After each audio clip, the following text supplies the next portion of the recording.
Happy Thursday, everybody.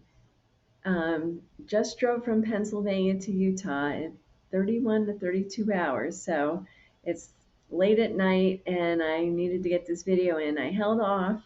Um, I did some pre-recordings, but I really wanted to save Thursday's video after I did the 3 days of carnivore on the road. And that's what tonight's topic is, or that's what today's topic is. Dirty carnivore? Maybe, but I didn't give up.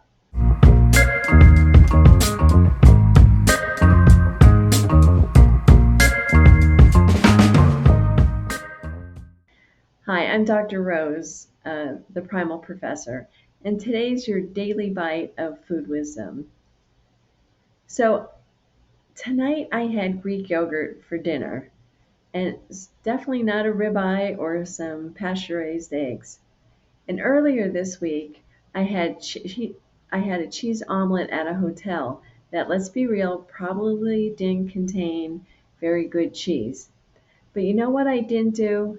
I didn't say, screw it, and order or make my own waffles and put chocolate chips on them or have a bag of chips. When you're doing carnivore or any healing protocol, you're going to hit moments where the options are less than ideal. The wings I ate, because I was with two other people and they wanted pizza, so it was at a pizza joint, were probably fried in bad oils. The burgers were definitely not grass-fed, not that I always have grass-fed burgers. The cheese, a little too orange for me, and that yogurt definitely wasn't zero carb. But the win is that I didn't use those less than perfect choices as an excuse to abandon the plan. That's the difference between progress and sabotage. So here's today's nugget. There's no trophy for being the perfect carnivore, but there's real health in showing up consistently, even when it's just a little messy. 6 years ago, that yogurt would have triggered a full-on binge because I was either on or off. Now I see it for what it is, better than nothing choice.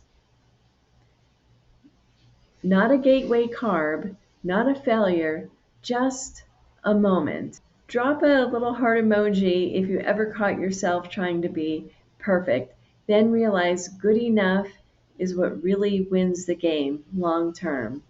And tell me, what is your version of dirty carnivore? Is there dirty carnivore? I know there's dirty keto. It's probably pretty much the same. So you're not weak for making an imperfect choice. You're strong for not quitting over it.